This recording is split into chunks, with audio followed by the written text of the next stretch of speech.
Welcome to freedomlovin.com, where we focus on building freedom in an unfree world. Through personal development, location independence, and passive income strategies.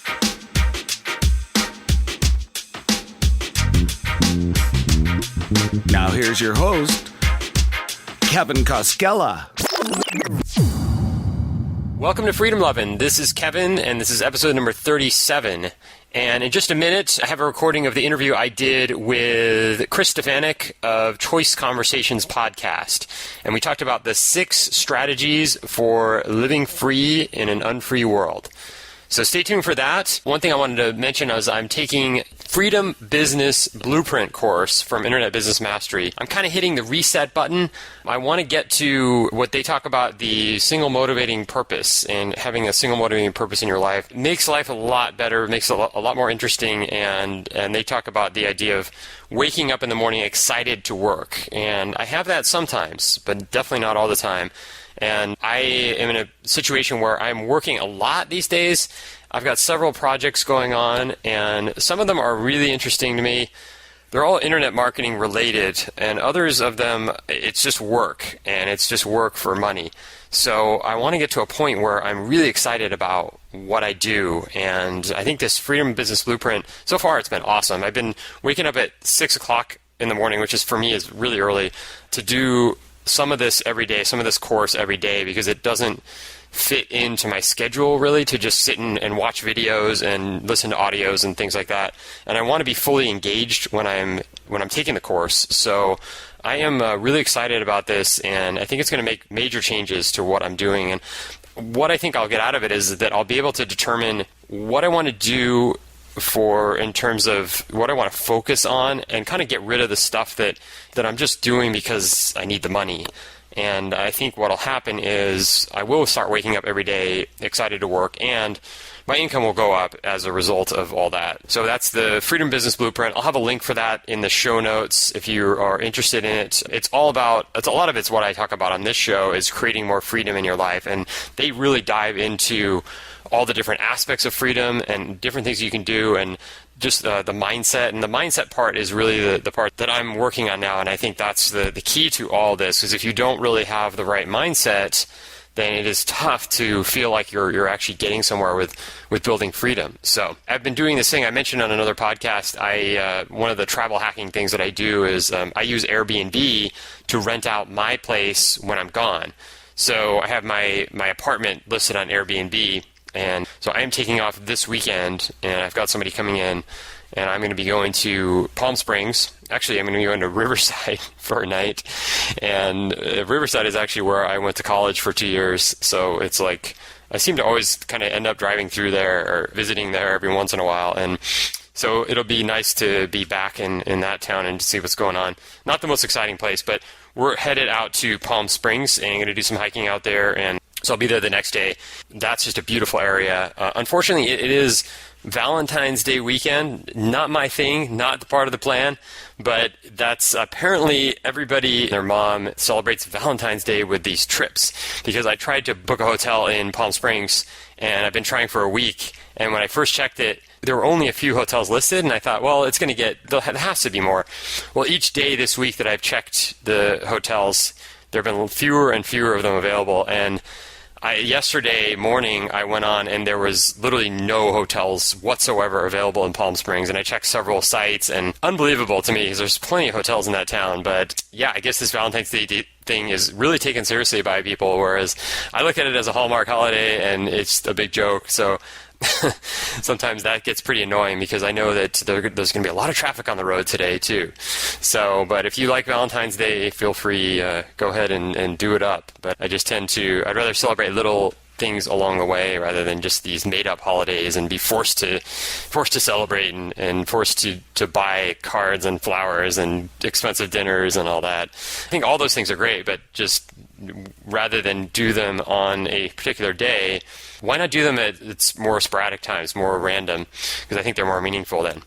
But anyway, so I have somebody staying at my place, Airbnb, and that system works pretty well. There is a little bit of cleaning involved, although I'm going to try this new method of getting a maid to clean, because I might have two different guests when I'm gone the following week in Mexico. I might have two separate guests, and they'll be here different days, so I might, if I can get the maid to come in here clean in between, that would work out really well. So I don't have to worry about that. And so that's a good deal. So just another thing about the Airbnb is that what it allows you to do, if you can rent out your own place that you're renting or that you own, it allows you to live in nicer places, because you can then afford to pay a little bit more in rent or pay a little higher mortgage, because you're getting part of that paid for by your Airbnb guests. And it actually pays off to rent something that's really nice, maybe that has a view or is in a great part of town or is near the beach or near some water. That it will become really desirable on Airbnb. Here in San Diego, I actually had much better luck when I was living by the beach. I had a little place by the beach, and I had just endless people that wanted to rent it.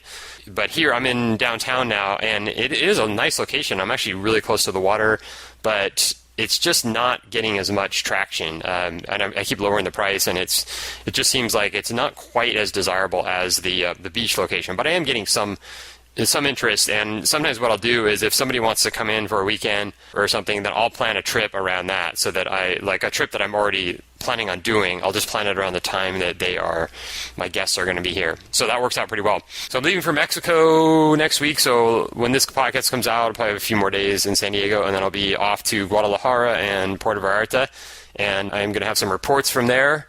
Looking forward to that. And I just booked my flight to Peru, so I'll be leaving for Peru on March 11th, and going to be doing the Machu Picchu hike with Disrupting the Ravelment. That is Niall Doherty. So that's going to be really fun, and I haven't even looked into what gear I need or anything, so I have to get that all situated. But I guess the worst case scenario is I think there's a train that goes up to the top, and you can just get up there and see everything. But I'd rather do a hike, at least like a one-day hike would be really nice, just to kind of get out there in nature and see more things and slow down and all that. So my only concern is having a laptop. Like, I don't know what I would do with my laptop while I'm hiking, because I need that, is I'll be down there for like 2 weeks. So I can't really do without my laptop. That would be insane. So I guess there must be some way to lock it up somewhere, but it seems that's going to be a challenge, but it'll be all worth it. One more thing, Freedom Lovin', the numbers are growing. I look at the downloads, and we're getting a lot more downloads now, which is awesome. I love seeing that. And we're not in the thousands yet, although we've reached 1,000 for a few episodes, just a few specific episodes, but we're still in the hundreds, which is it's just awesome. I really appreciate everybody listening and giving me their feedback, but I would like to see some more feedback if you can either give us a comment on the iTunes listing or just on the blog if you want to write something in there. That would be awesome. So just go to freedomlovin.com and put in your ideas or your feedback there. Would be that would be really cool. And a few people have emailed me over the last few months, but I've had some interesting conversations there. But yeah, I'd love to see some action on the blog. If you could get a chance, go ahead and do that.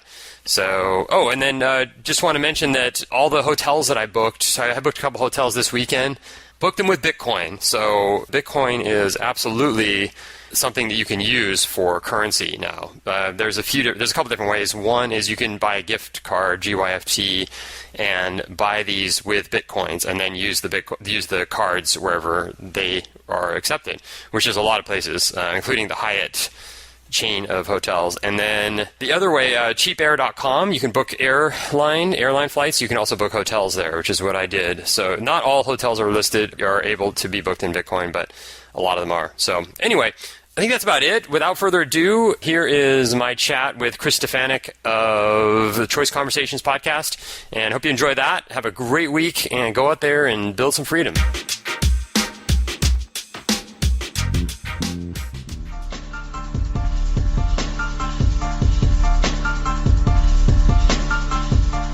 Hello and welcome to Choice Conversations. I'm your host, Chris Stefanik. Today I have with me Kevin Koskela. Kevin has his own blog, the Freedom Lovin' blog and podcast. So Kevin, welcome to the show. Thanks, Chris. Great to be here. All right. So on your blog, the theme is largely finding freedom in an unfree world. So immediately when I hear that, I think of a book that I talk about all the time, of course, from Harry Brown, How I Found Freedom in an Unfree World. Yeah. I mean, I guess what's that all about? Yeah, that's one of my favorite books of all time. I've read it twice, and actually I've read it about 3 times because I picked up the PDF version of it last year and gave it through another read-through. And Harry Brown also has a series of audios that go along with that book, and it's actually 19 hours of audio recordings, and Holy smokes. It covers that, kind of how to set up your life in a way that you can maximize your freedom levels no matter where you live and what your situation is. And so that resonated with me a lot when I read it. The first time I read it was 2008. And I was in a place where I was really ready for some changes in my thought process because what I was doing wasn't working. And I was going through a breakup with my wife at the time, and I picked up that book. I don't even remember why I bought it, but I remember it was on Amazon, and it was listed for like $74 for the book. Right. Yeah, but I found a cheaper version. I found one that was like $28, and so I just was like, oh, that's a good deal, because I guess there's just not that many out in print. Sure. But yeah, the stuff that I took away from there was just mind blowing because I had never thought of things in this way. Like I never thought, after reading that, I felt like I had so much more control over my own freedom. Whereas before that book, I was more caught up in the idea that somehow, like, politically, we're going to have to make this change. Like, I'm going to have to do something that convinces other people that they need to change, and then I'll be free, and everyone will be free. And that's where the big difference was. After reading this book, I realized that I have a lot of capabilities in my own life to do tons of things that I wasn't doing to make myself feel more freedom and actually achieve more freedom. And that's why my blog, FL037, I use the tagline, Building Freedom in an Unfree World, because finding freedom is great, but then you really have to start with building it through the various means that he talks about and that I bring up on my show and my blog. So, first of all, thank you for letting me know about that 19-hour series. I'll definitely add that to my queue. Yeah. I had no idea. I read the book a few times, and I can tell you my story sounds like it's very similar to yours. It's 2008. Yeah. What I was doing was not working, and that's when I discovered that book, and it was really mind-blowing to me. I read it, and, my podcast is Choice Conversations. I mean, one of the big things I took away from that is that we have choices. Mm-hmm. Harry talks about how much of our lives people put themselves in prison. They, on their own, take away their freedom. Right. But they don't realize they have choices.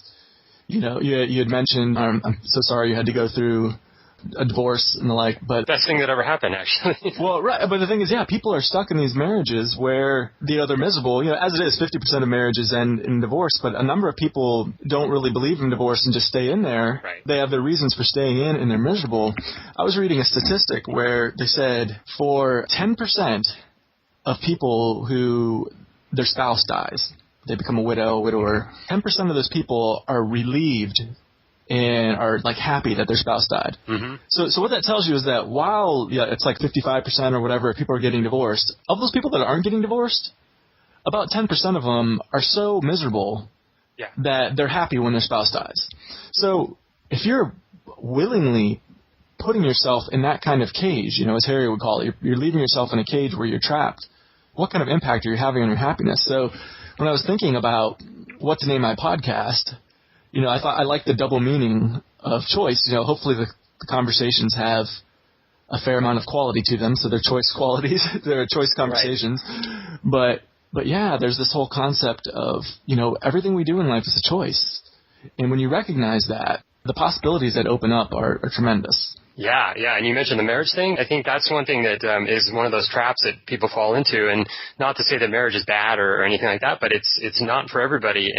But if you just kind of go by society's rules, that's what you do, and that's kind of the thing that I fell into. I thought that's what you do. I mean, that's like you graduate from high school, you graduate from college, you get married, you eventually buy a house, and you have kids, and this is the prescription that so many people go down, this path that so many people go down blindly, not really thinking about it too much, because as you're doing all these things, they all require you to be super busy and occupied with all this stuff that doesn't allow you to kind of see or figure out what it is that you actually want that's going to make you happy. So it's an easy thing to do. And I still struggle sometimes because I live in California, and it's like I'm not surrounded by people that only think outside the box. So it is easy to kind of fall into the pattern of, oh, well, everyone else is doing this, so I'll just do that because it's the easy way. But then that leads to a lot of, like you said, it leads to kind of restricting your freedoms rather than expanding your world. Right. And I think to an extent we're biologically wired for that. There is something in our makeup where we want social acceptance, and it's, not hard to come up with a theory for that. In the hunter-gatherer days, your survival, you had a much higher chance of survival if you were in a community. Right. And even if you could survive off on your own, maybe you had a great chance of survival, you're a great woodsman or whatever, you're not breeding. You're off on your own. You're this lone man out in the woods. So that genetics doesn't get passed on. So it's easy to see how the human race, we've developed to be social beings and to desire social acceptance. And I think we're at the point now where there's really no reason to take it to the level that we do. Mm-hmm. Of course, to some extent we need to have social acceptance, or you're going to run into trouble with the law. And if you think you don't have freedom now, try getting in trouble with the law and see how much you have freedom then. But, exactly. you might not have, you might find that your freedom's a little impaired if you just go walking down the street naked, when you end up behind bars and the like. But I mean, in general, a lot of the stuff that's a social acceptance thing. I live in California, so that's totally acceptable here. Right. Well, I'm in the Bible Belt in North Carolina, so that wouldn't go very far. Not so much. Yeah, I mean, a lot of the stuff like, getting married. If it's not for you and, there's really no reason to do it. And, even if you want a lifelong companion and you like that structure of the family for raising children, which I think is really healthy. I think the studies really show that children do best when they have, the mother and the father there. But you still don't need to get married. Right. Marriage is just a piece of paper, that the government gives you saying you're married. Why do you need that? Exactly. Yeah, it's just this idea. It's all based out of tradition and what people think is the norm. And it's this idea of like what's normal and what's natural. Marriage was an invention. It wasn't something that people have done forever. It's only been around for a few hundred years. And if you look at the history of it, it wasn't based on anything that was helpful for people. So, and it was designed to really help organizations like the state. And it also, once you have a contract in place in a relationship, it makes things much more difficult to get out of them. And then it just kind of takes away, to me, it takes away from the idea of being with somebody, with having that long-term relationship or that long-term successful relationship. It's like, if it's good, then why do you need a contract? If it's not good, then you definitely don't want a contract to bind you to this person. Right. Well, there's something you should know, Kevin. So you're a really nice guy. I've been following your work, and in order for us to maintain this friendship going forward, I'm going to need you to sign a contract that you owe me half your stuff if you decide that you don't want to be my friend anymore after this. So you're okay with that, right? Oh, yeah, of course. Yeah, that makes total sense. I have contracts with all my friends because you never know when one of them might just take off. So I have to keep them in line and keep them attached to me. Right.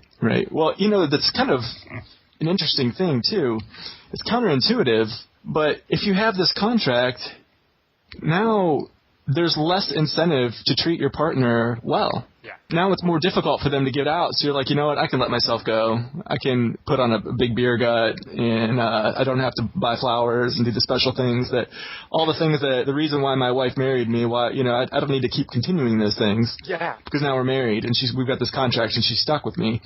And you see that all the time, that people say dating was wonderful. Of course it was, or you wouldn't have agreed to get married. And then you got married and everything changed. And it's like, but nobody makes that connection. Well, do you think it was maybe that you made your relationship contractual? I mean, hello.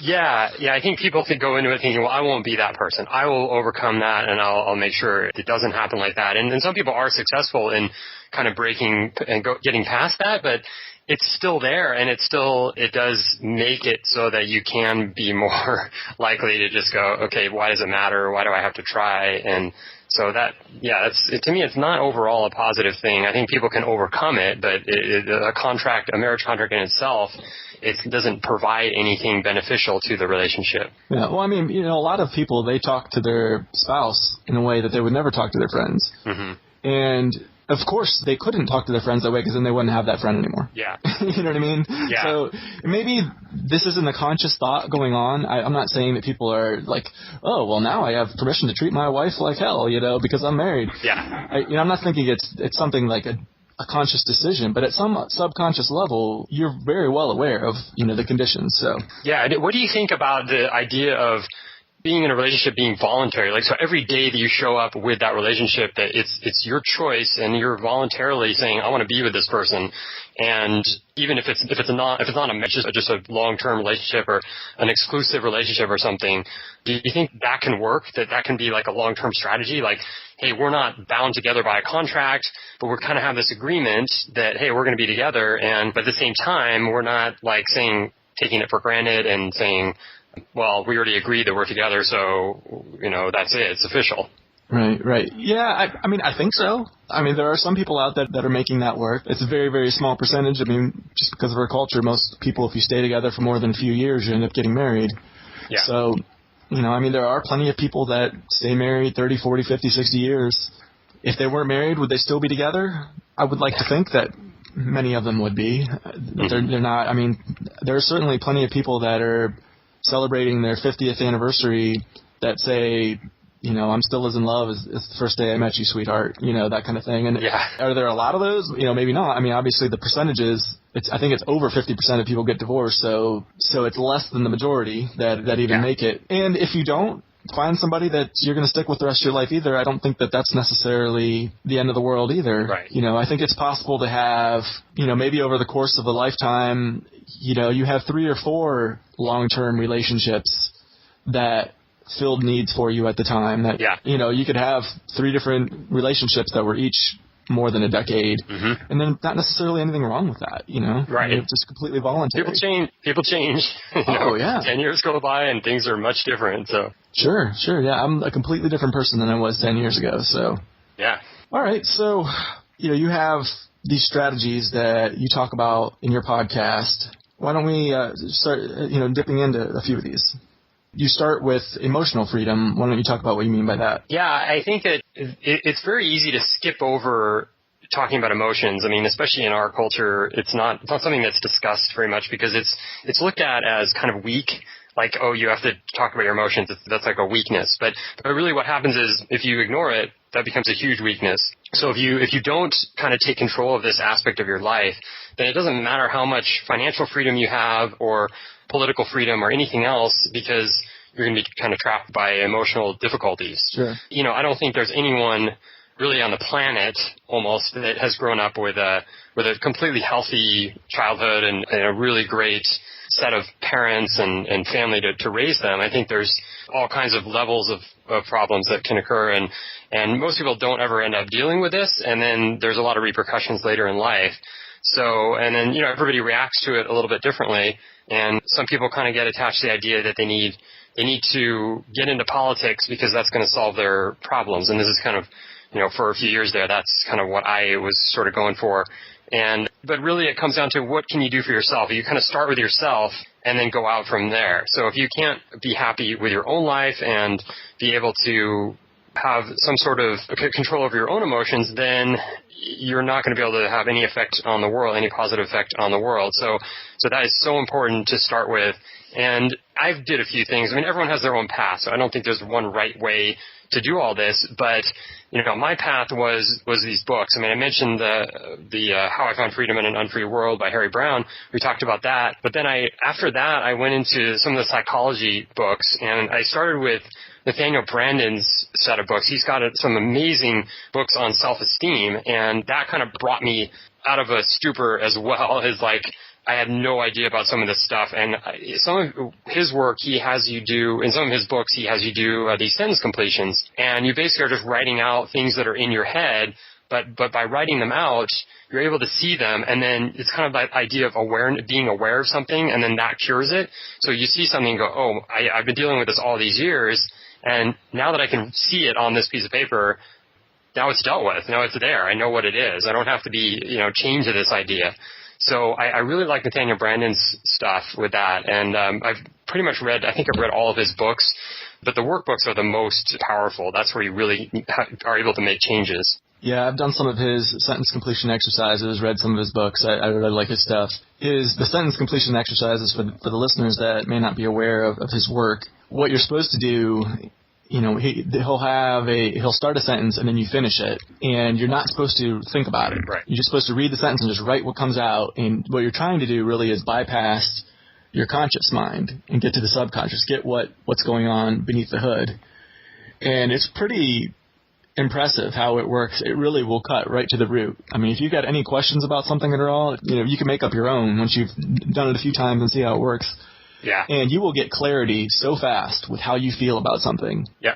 And it's pretty impressive. It's a really neat tool for self-knowledge. It is, and it's better than, like, people say just write, and I think that's really good. Like, if you just write every day, that helps a lot. But this kind of like you said, it cuts to the chase, so it really gets down to the core issues right away, as opposed to just kind of writing pages and pages of stuff and hoping something comes out. Yeah, it's very targeted. Mm-hmm.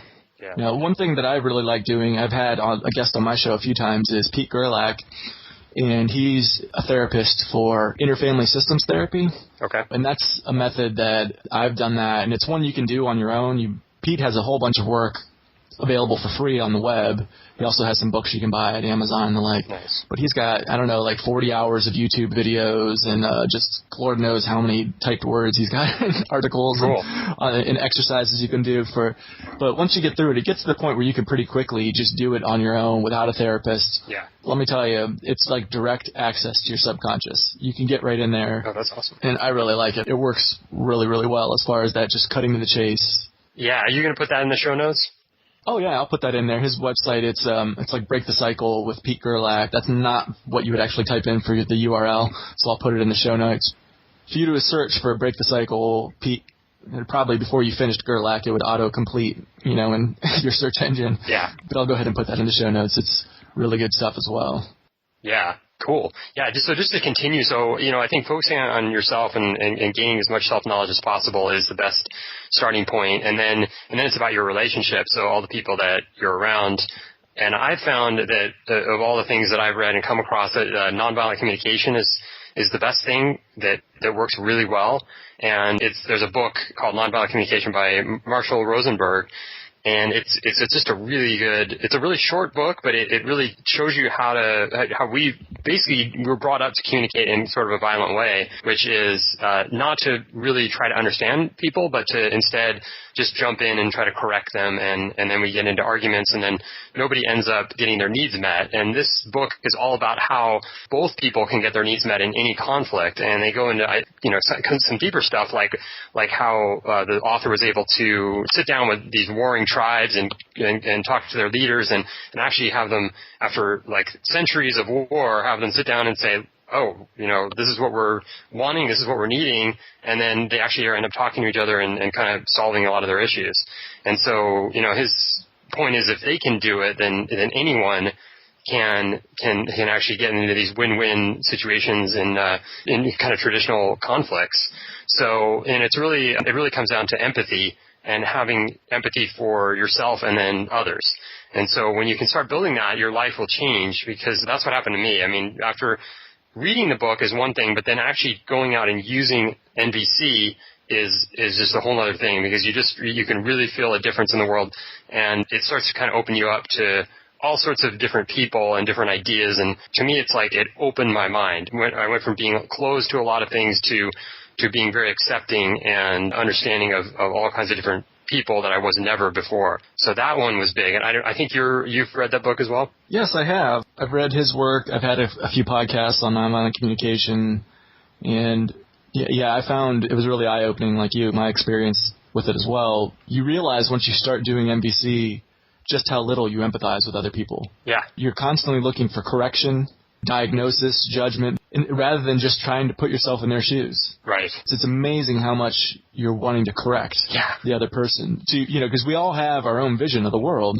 We all have basically our own reality. How perception is reality. Mm-hmm. And people will be telling you how they see things, and you want to correct them so that they see it how you see it, rather than just trying to understand them and put that empathy, put yourself in their shoes. And yeah, it's a really, really powerful tool. And also, In that nonviolent communication book you mentioned, Marshall talks about in there about how life you have choices. Right. He makes a big deal out of that again, and that was, again, with the choice conversations, it tied in nicely that he gives the story about how he was just dreading going to a carpool. Every day he did this carpool, or, I guess some days he had it and some days somebody else had it, and the like, was taking his kids to school, and he used to just hate it, and it would put him in a bad mood. Yeah. And one day he sat down and he said, okay, why would I do this carpool? And he listed the reasons. He did the pros and cons.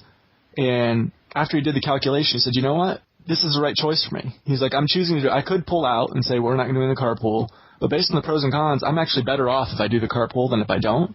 And he said from that day forward, just even though he did nothing different, but then just recognized that this was a choice and that, weigh the pros and cons and that he was making the right choice, he went from being miserable and putting in a bad mood to actually being happy and doing it, and joyfully being able to do this carpool because it was a choice he chose to make.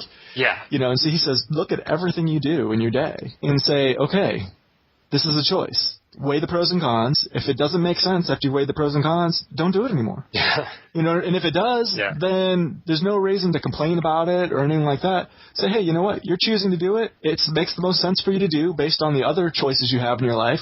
You've performed that calculation of pros and cons. Be happy. Enjoy your life. Move forward. This is a good choice for you. And just bringing that perspective to all the points in your life. Yeah.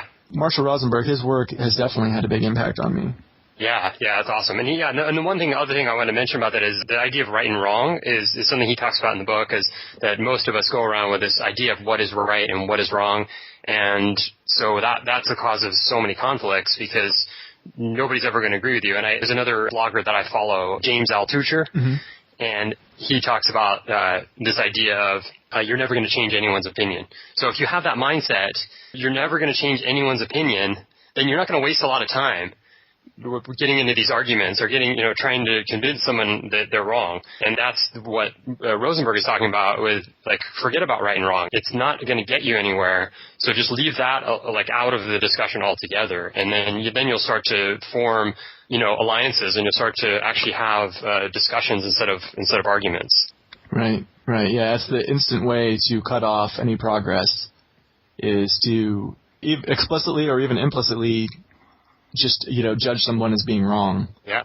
Even if you don't state it, if you've got that in your mind, oh, this person's clearly wrong, it's going to show up in the rest of your communication. It's going to, leak into the other parts of the communication. And then your chance for connection, your chance to empathize with the person and have a win-win scenario, basically it's done at that point. You've sabotaged all of that.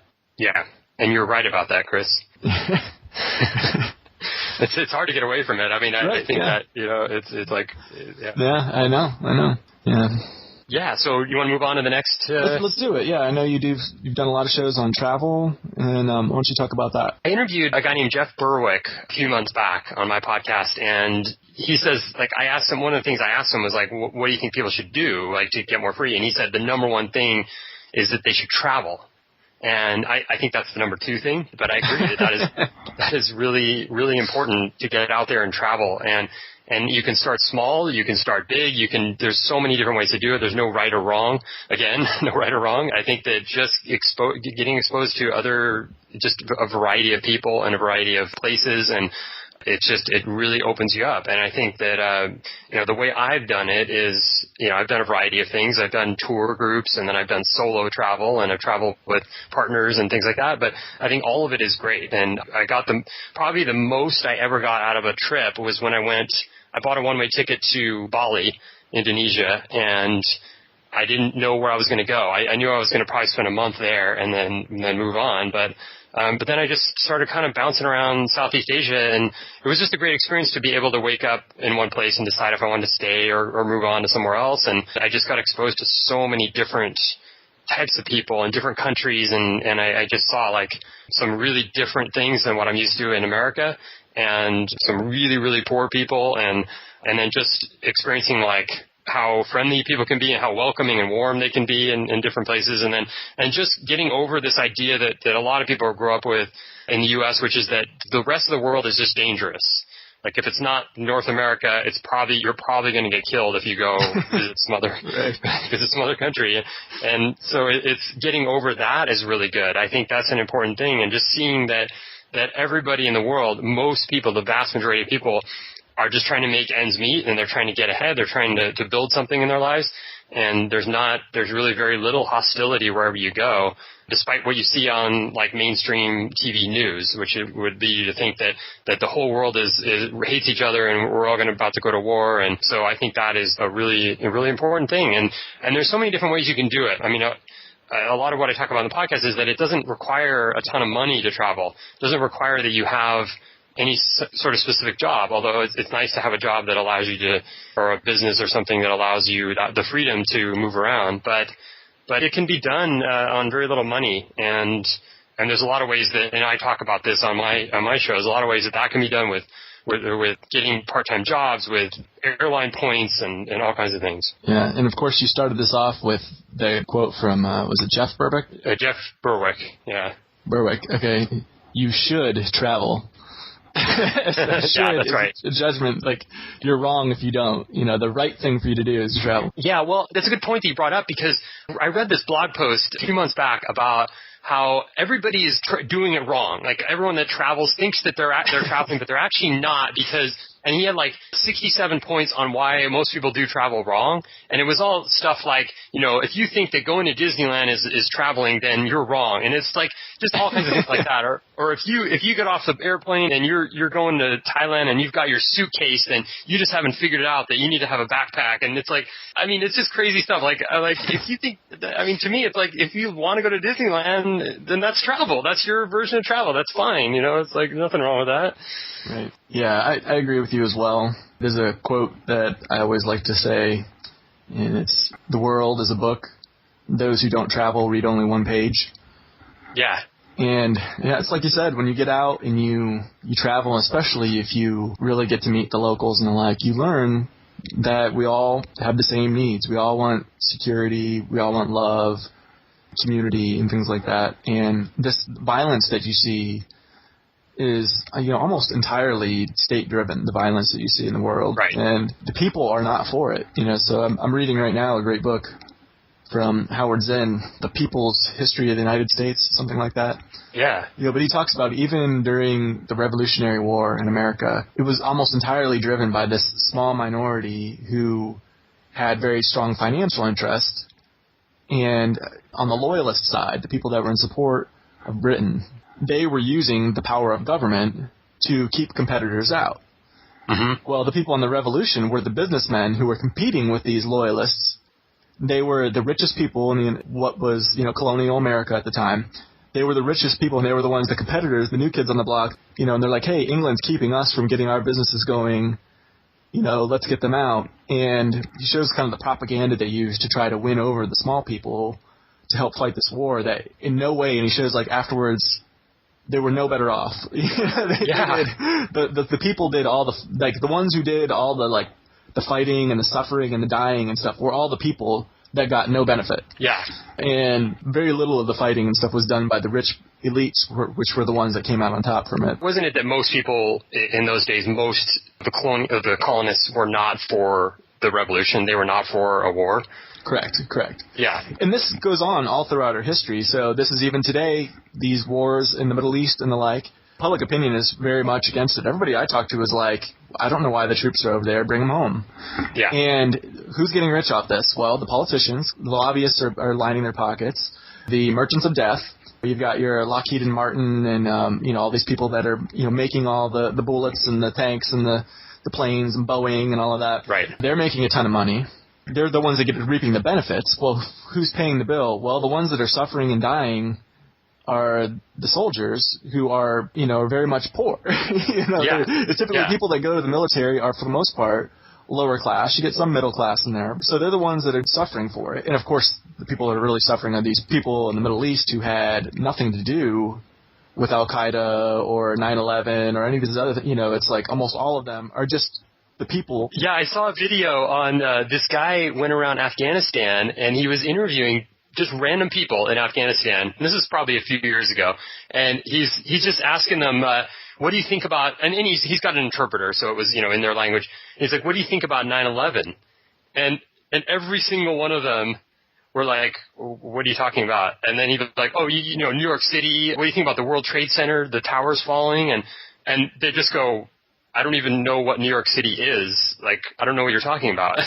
Right. And everyone, and it's like, these are just a random sample, but you imagine that it's probably like something like 99% of people that live in Afghanistan have no connection whatsoever. Don't even have a concept of what that was all about. Right. So it's interesting that the bombs keep dropping there and people keep dying over nothing, something that they don't even know about.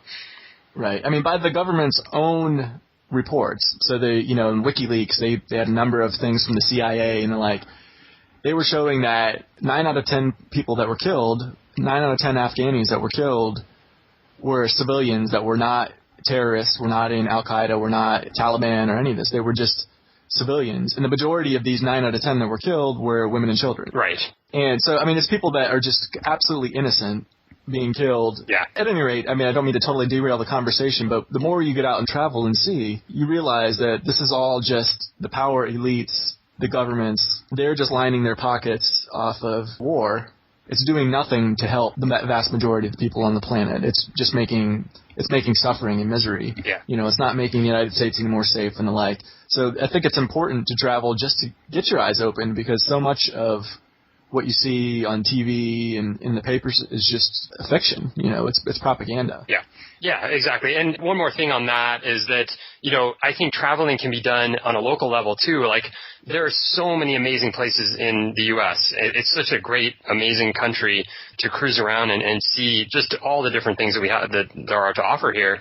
And even just the all kinds of different people. And, I think this country is so diverse that it's worth going out there and seeing as much as you can of it, because I think people get caught up in this idea that it's so much more cool to go to third world countries and to kind of backpack around and stuff like that. But there's just, you end up missing out on a lot of things here at home if you live in the U.S.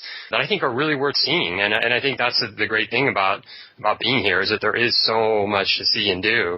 And so, I like to tell people, don't ignore the U.S. because there's a lot to see. The downside of it is that, there's going to be a Starbucks in every major town, and there's going to be a McDonald's, and there's going to be all the stuff that you're used to seeing. But at the same time, you've just got so much diversity that I don't see any reason to not explore this area. Right. Yeah. There's definitely a lot of pros of traveling domestically.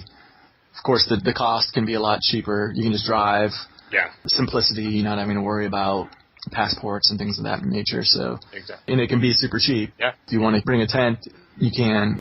I agree. So you have travel as just another piece. You've got some other pillars of freedom. Why don't you talk about those? One thing that I've gotten into in the last few years is kind of figure out what you need to be happy, and keep those things around, and then get rid of the stuff that doesn't make you happy. So for as long as I can remember, I've never really been that much into stuff. Sure. But yet I still accumulate it, and I still tend to buy more stuff than I need. And right. So I decided that back when I went to Bali, I decided to get rid of a whole bunch of stuff. And I threw out stuff, I sold stuff, and then I put some stuff in a storage unit. And then I took off, and I actually sold my car. So I got rid of all the big stuff. And I felt really good about that. I just felt like a load off my shoulders. I didn't feel like I missed anything that I got rid of when I got back. And then I read about minimalism, and that resonated with me completely. I consider myself a minimalist, and I went through some of the books on that, and I've had one of the guys that wrote one of the minimalist books on my show, and we had a good discussion about it. And it's not like a religion where it's like you should do this and don't do that, and make sure you throw out this amount of stuff. And it's just, what are you attached to? What is bringing in? What do you own that's bringing happiness to you, and what can you get rid of? And for me, I just determined that I prefer travel, I prefer experiences, I prefer meeting people, new people, and the idea of having a nice TV doesn't appeal to me at all. Like, I have no interest in that. The idea of having an amazing car, I don't even care. It doesn't bother me that I drive the Toyota Prius right now. But yeah, and then just, kind of seeing what I really need. I really like, as far as stuff goes, I like clothes. and I like shoes, and that's kind of the only things I spend my money on besides the travel stuff. So yeah, and then now I'm at the point where I actually got rid of the storage unit, and I'm down to, I just have a few boxes and then some clothes, and that's it. So when I move into an apartment, I rent only furnished places, and I try to do short-term, either month-to-month leases or short-term leases, so that I have the freedom to be able to just kind of walk away when I feel like it. So I'm not stuck somewhere for a year or 2 years or something. So yeah, so really just that's really it. I mean, I think people are kind of scared by the word minimalism, so I just say just get rid of the stuff that doesn't make you happy, and then that you're going to start feeling more free. Sure. Yeah, I agree with you. Me and my wife have talked many times about, we could very easily afford a bigger house. We look at some of our friends who have these huge palatial houses, and just why? We are happy where we're at. It's just a roof over our head, and we would rather have that money for traveling. Yeah. That's really where we would prefer to spend our money, and just getting rid of stuff that's around. For me, clutter, there's been a lot of studies on clutter and how it impacts your mind's ability to focus. Yeah. So I work from home, and I've noticed the room's cluttered, I don't focus as well. That clutter competes for your attention. Totally. Yeah. There's been study after study on this. This isn't even really, a controversy. Sure. So if you want to be able to focus and live in the moment and really get the most out of life, the way to do that, to be able to live in the moment, give your full focus to whatever it is you're doing at that time, one of the ways to get there is to eliminate clutter. Yeah. So that really helps you with clarity. I'm right with you on that. Yeah, it's a good one. I mean, it's something that gets overlooked, and you just sort of go with things that you think are going to make you happy, and then within 2 weeks after you bought them, you kind of forget about them. And that's what happened to me. Right, and there's other little pros to it as well. I mean, one, there's the financial aspect of you're not spending this money on junk. Right. To an extent, your freedom is determined by how much time you have. We even talk about that people that are sentenced to prison. You're doing time. So I mean, time is a big component of freedom, and if you've got a lot of clutter around, you're going to spend some time anytime you can't find something and you're having trouble finding it or whatever, that time's gone. There's many pros to the minimalist approach, I guess, from what you're proposing, getting rid of the stuff that doesn't bring you happiness. One of your next pillars of freedom, it's becoming financially free. So I find it interesting that you put this at number 4 on your list. And maybe you could talk a little bit about that and what your strategies are for becoming financially free and why for you it fell here. Most other people would probably put this high, maybe 1 or 2. Mm-hmm. So maybe you could talk about that a little bit. Yeah, that's a good point. I put it down there number 4. I think financial freedom is just a term that gets thrown around so much, and there's so many scams out there with the words financial freedom that it's hard to know what it exactly means. And so I think it's definitely a priority when you're talking about freedom levels.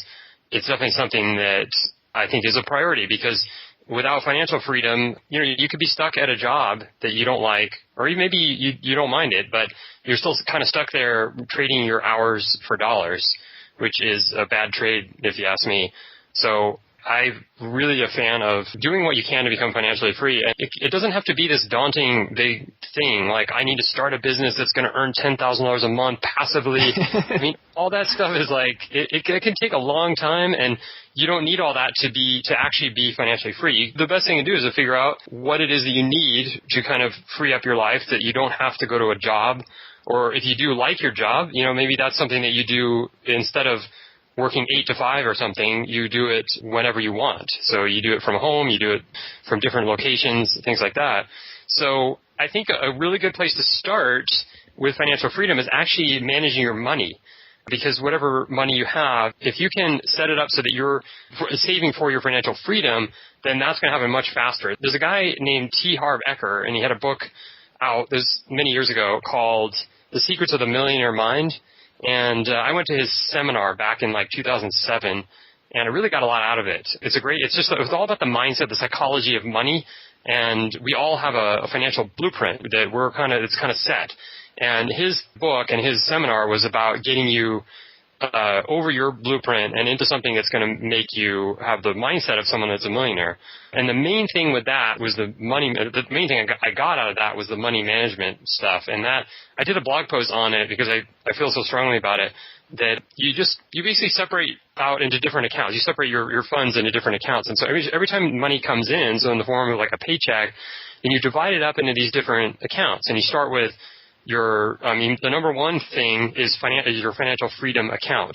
So you take, let's say, 10% of your income, you put it into that financial freedom account. And then you have an education account set up so that anytime you want to spend money on educating yourself, you have an account for that. And then you put 10% in there, and then you have like a reserve fund, and you put some money in there, and you just kind of divide it up in all these different areas. And then what happens is each month that you start building up these accounts, you can look at them and say, okay, do I have money to say I want to go paragliding this weekend? Do I have the $150 to do it? Well, yeah, it's in my play account, and the play account is meant to be spent on things that are fun.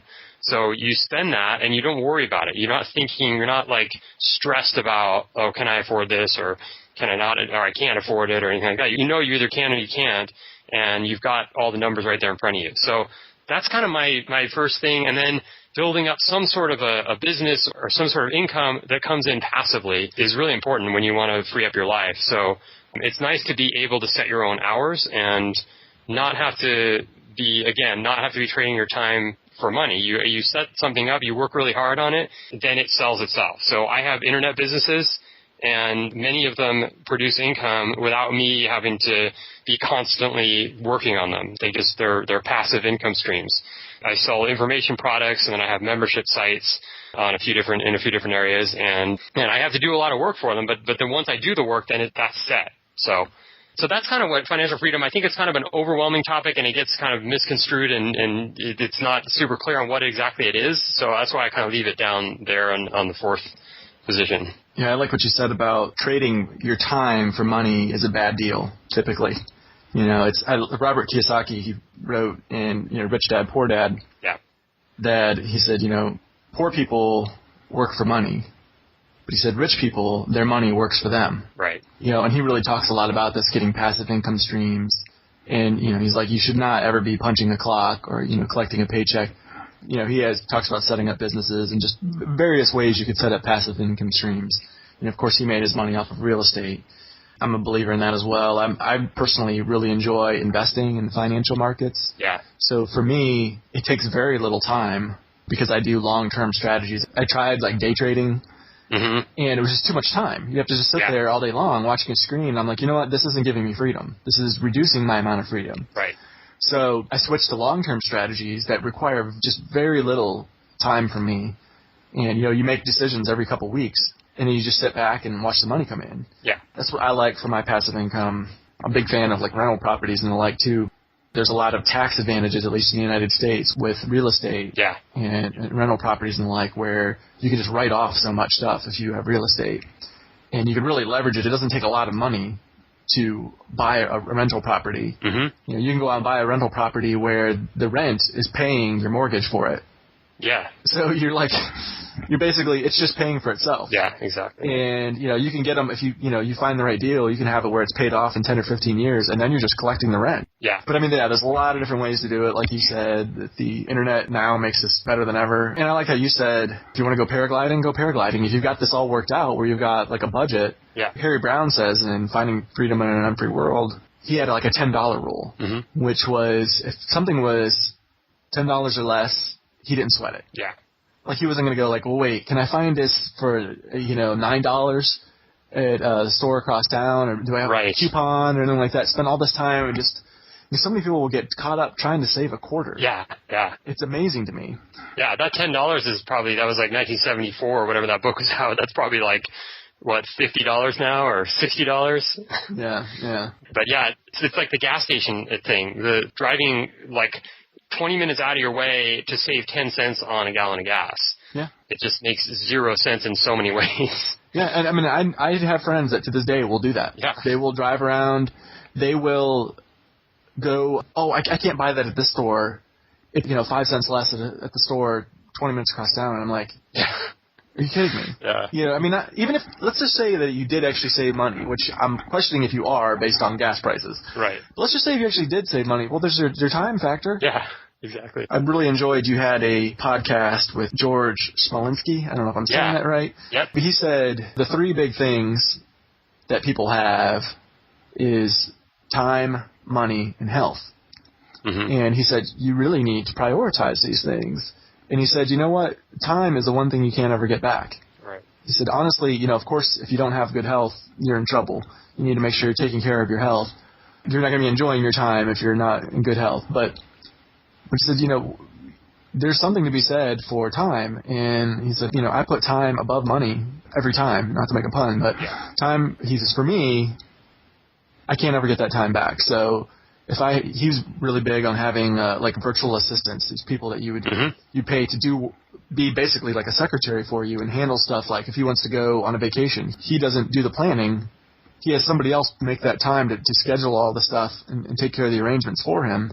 Right. Which frees him up. And for him, it's worth it to pay this person, working in the Philippines, $5 an hour to schedule his vacation for him. Yeah. Rather than to have to take that time himself. Setting your priorities and saying, you know what, my time is a priority to me. Yeah. And if it costs me a half hour, an hour to go across town to do the shopping to save $2, that's a really, really bad trade. Yeah, exactly. Yeah, it's like that's a really important thing. And it's just so many people have kind of a hang up about money. Mm-hmm. Depending on what your family life was like, it may be the depression mentality of like, you gotta squeeze every cent you can along the way, and it's just, in a lot of cases, it really doesn't make sense. Yeah, absolutely. That goes back to that financial blueprint that I was talking about. We are pretty much set in what we think about money, and that's what's going to guide, how much money comes in. So, yeah, it's definitely important stuff. So your fifth pillar here kind of in some ways blends into the fourth, the financial freedom, which is it's about building a business that will bring you the most freedom, and you talked about your online businesses and how you can then live wherever you want, the advantages that have. And of course, for me with trading, I can do that on my phone, so I could totally, anywhere I've got an internet connection, anywhere, not even an internet connection, but like a, cell phone access, I can do that. And I also you briefly mentioned this, but for me, one of the best ways to have freedom in your life is to make money doing what you love. Yeah. If you can find a way to whatever it is you love doing, if you can find a way to make money out of doing that, then it's not like going to work. It's like, hey, I would be doing this anyway. Right. Yeah, and that's a tough thing because a lot of people talk about finding your passion and working in your passion, and if you don't know what that is, that can take a while. So if you can find a way to love the process, then that helps so much. It's something that I've struggled with because I get into stuff and I'm into it for a few years and I'm really excited about it, and then I kind of lose interest. And if I'm not into the process, then I really struggle with motivation. But getting into how things are done is exciting to me, like how business is done and how things are built and things like that. That's where I get excited about. So it's finding something within what you do, because you may not have one single passion that is driving your life, but you can definitely find things that get you excited and get you motivated to get out of bed in the morning. I think that's really important. But I think that what I was getting at was the idea of building a business. I mean, everyone in the world that says, if you want more freedom, build a business. But businesses can take away your freedom too. I mean, this isn't something that it really depends. And you mentioned Robert Kiyosaki, and that's how I kind of came up with this idea that I didn't have to actually work and that I could build something that would pay me instead. And that book really influenced me a lot. And so, but you can easily fall in the trap of saying, okay, I'm going to start a business. I'm going to be a service. I'm going to offer this service to people. And then pretty soon you have all these clients and your income is pretty good, but then you are working for your clients. And as soon as, a few of them drop or fall away, then your income goes down, and then you have to find new ones. And then pretty soon you're working all the time. Sure. And you have, instead of having one boss, you have many bosses because they're all demanding your time, and your workload just keeps, and the more money you want to make, the more you have to work, and then it's just like a job. So that's a trap people fall into. It's not a bad thing to do for, when you're getting started, because you're actually learning a lot in whatever you're doing. Like if you wanted to start an online business, like a membership site or something, maybe it's good to work for a year or so where you're just working with clients and understanding the market and getting a feel for what's out there. But if that's your long-term strategy, it could lead to less freedom. Or it could just lead to burnout, which I've seen that so many times too. Right. Yeah, I always think it's funny when people say, I want to start my own business. I'm trying to think of some ideas to start my own business because I'm working too much right now and I want to start my own business. I'm like, okay. Yeah. Have you talked to any entrepreneurs? It's not typically a way to reduce the amount of work you're doing, but yeah, it's conceptually, it's good. And if you keep your priorities right, you can, and if there's something you love, then who cares? If you're just like, hey, I'm loving it. Yeah. And one of the things that, you had talked about liking the process, but then, you get to the point where maybe you've got something set up, it's reached its conclusion, and it's now in maintenance mode, and you're not having fun anymore. Some people, they love setting up businesses and getting them going. And then when it's set up and it's a machine going and the income's coming in, and they're bored, that's when you sell it. Yeah. And move on, you start up another business. Right. There are people that do that. I've heard of people that retired, sold their business, retired, and hated it, and went out and started, 65, 70 years old, went out and started a new business from the ground up because they were good at it, and that's what they enjoyed doing. Yeah. And the plan was, I'm going to start this business up. 5 years from now, it'll be up and running, and then I'm going to sell it. And then I'm going to try retirement again and see if I'm ready. Yeah. Going for me back to my passive income with investing, I had considered investing money for other people and doing maybe doing a hedge fund, or there's different ways that you can invest for other people and charge for those services and the like. And at the end of the day, I said, you know what? Then I have a boss, and it's my customers. Right. And that's not really what I'm going for. So I'd rather just invest my own money and not have to worry about it. So I kind of made that decision. I thought about it for a while. I'm like, do I want to jump through the government hoops to get all the licenses and stuff you need in order to be able to do that? And I was like, you know what? Why? Just to have some bosses? Yeah.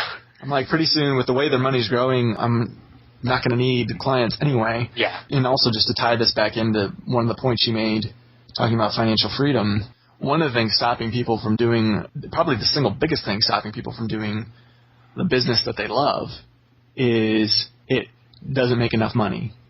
Right. And it's because, like you said, it's like, well, what do you need the money for? Is the money making you happy?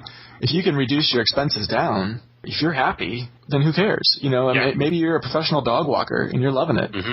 Yeah. Well, if you're happy, what you would like to do is just get out and walk dogs and take them to the dog park and play. You have fun doing that and you're happy, then you're happy. Yeah, and exactly. If you're miserable doing a job that pays 5 times more, but you're miserable, well, guess what? You're still miserable. Yeah. That it pays 5 times more doesn't change the fact that you're miserable, So it's interesting that people allow that. It's the dollar figure. Well, if I do this, I'm not going to make as much money as if I do this job I hate, so I'll keep sticking with the job I hate.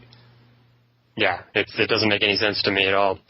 Right. But one more thing I wanted to mention on that is just the idea of if you're starting a business, think about mobility. Like, is your business going to allow you to be mobile, or can that be something in the future? That is so important, and that's something I wrote a blog post about a while ago. But if you can think about a way to make it mobile, if it's an online business, that's the ultimate, because you can be selling things online and you don't have to be there. But whatever it is, even if it's like something like the guy that I interviewed, Wandering Earl, he travels the world and he says he makes about $1,000. Maybe it's more than this now, but he said he was making about $1,000 a month, and he's traveling the world. But he does stuff like teaching English, and you can do that anywhere. You can do that all over the world. And he's worked on cruise ships, and he's done all sorts of things that allow him to be able to travel where he wants to go, and yet he's mobile and he's making income. So there's all sorts of ways to do that, but I think that's important to keep in mind. Right. Yeah, one of the guests I've had on recently is Lainey Liberty and her son. She has a podcast and a blog, Raising Miro on the Road of Life. Yeah. She's unschooling her teenage son, and they travel around. She says she only needs about $1,000 a month. Yeah. She's traveling around South America, Central America. She asked for donations. She said, hey, if you like my podcast, or, she journals, in podcasts about traveling and unschooling your son. If you like it, help me out. Cool. She has online stores associated with that, some other little things, but she gets by on $1,000 a month. She does some couch surfing. People, hey, if you're a fan of the show, me and Miro, we're looking to be in this area next month. Right. If you could help us out, let us know. And, people, they can stay with her for a week or something, and that really helps the expenses, obviously. And you get to meet some interesting people, meet people that are fans of your show and that have great conversations. But if you just have to break the chains of what culture tells you is what you're supposed to do.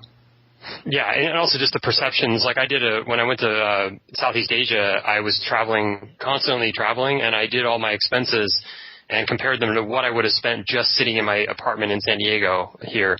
And I saved, the first month I saved $650, and the second month I saved like over $700.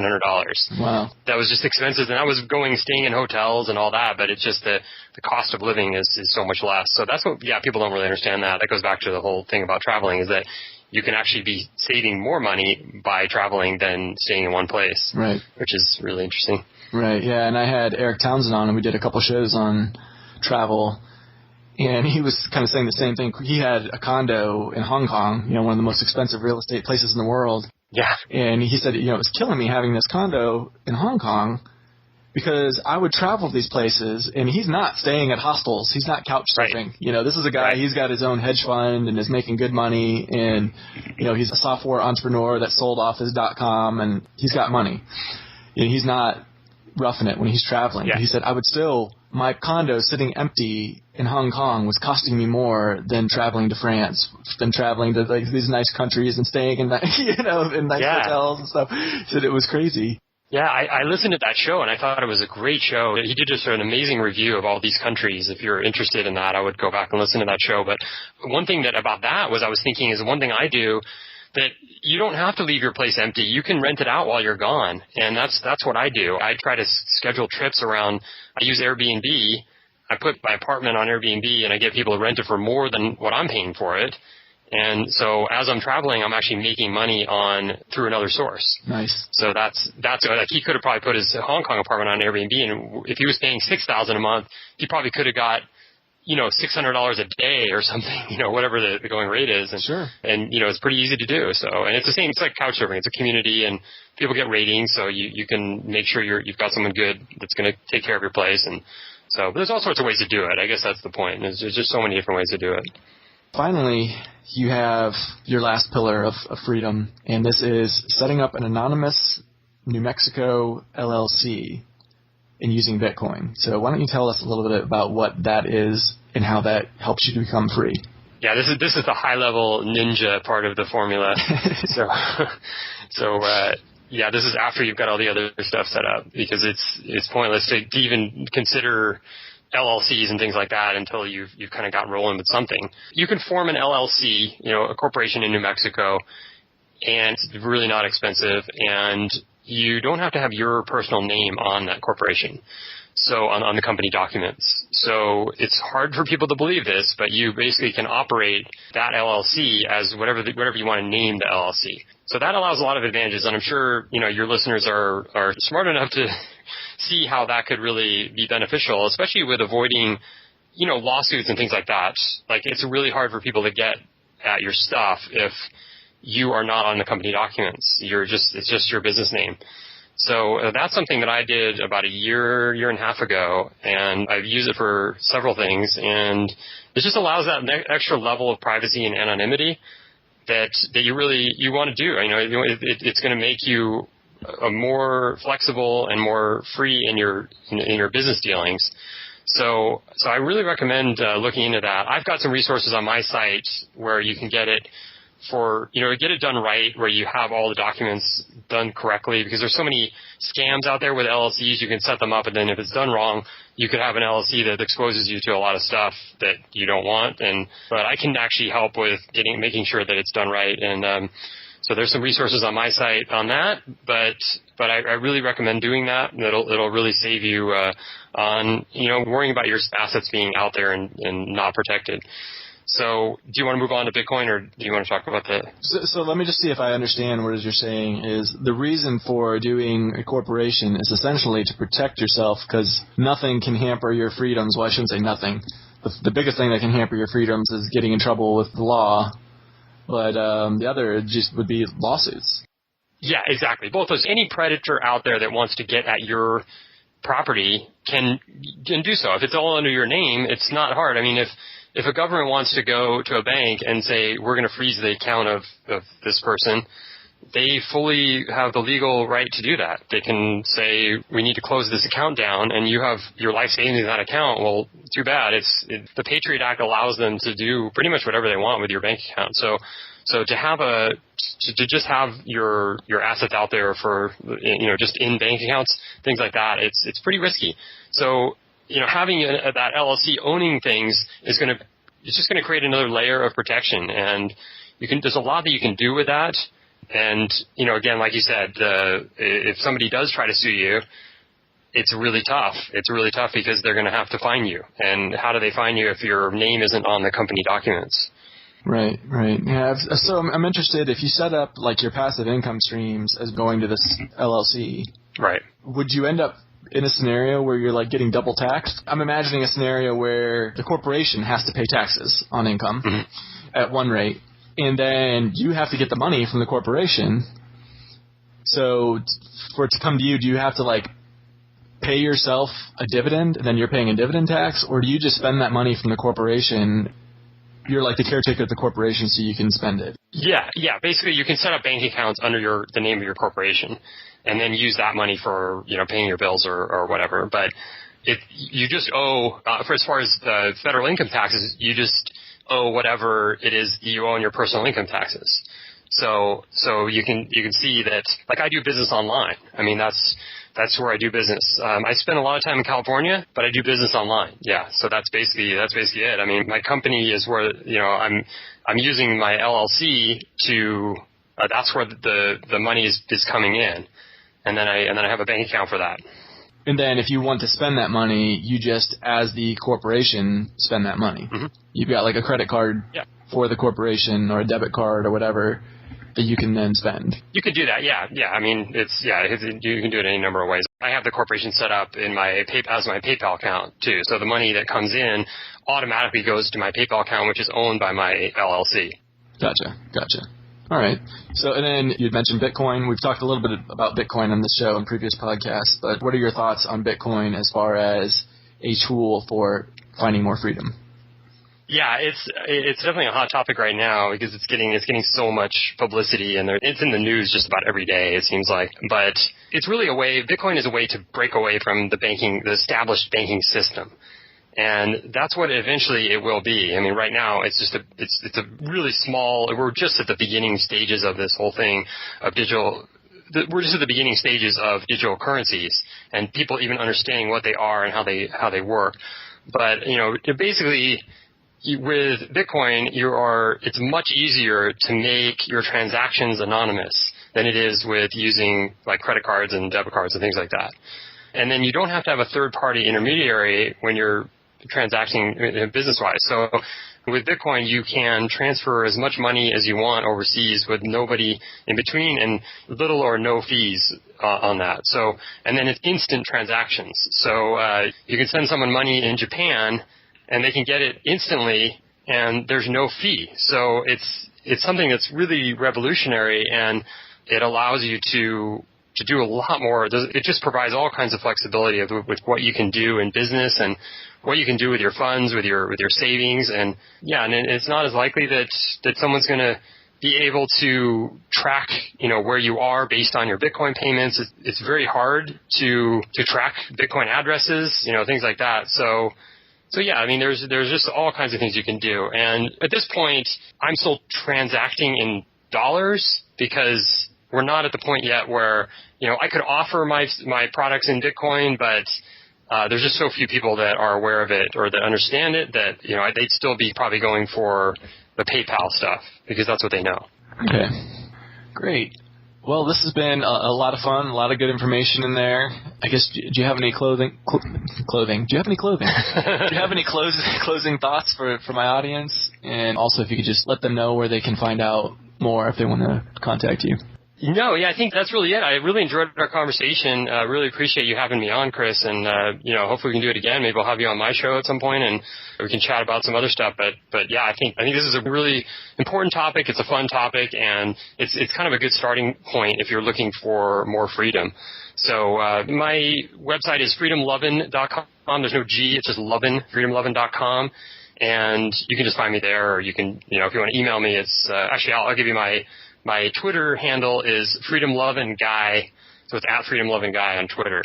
So, it's been great. I have a podcast and I do some blog posts, and I'm hoping to put together a conference here in the next few weeks, so we'll have some information on that coming up. Great. And I'll be sure to put links to that in the show notes as well. So awesome. All right. Well, Kevin, it's been a pleasure. Thank you so much. Yeah, thanks, Chris. Have a good one. All right. You too.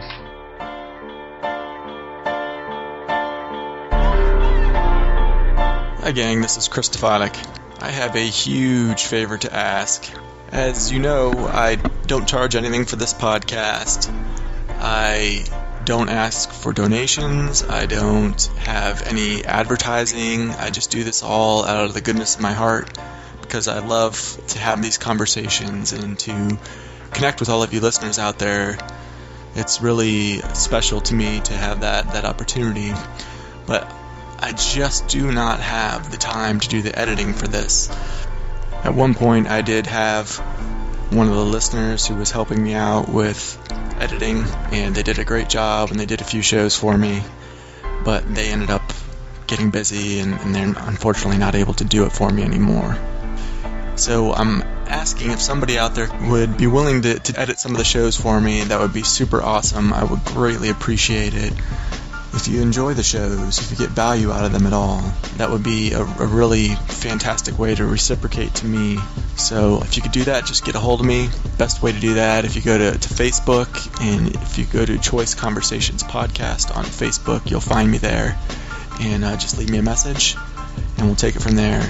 This would be just super awesome. All right, thank you so much.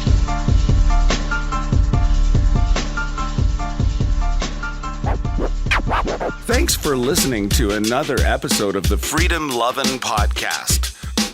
To break free today, head on over to freedomlovin.com and download our free guide. 7 practical tips to living free.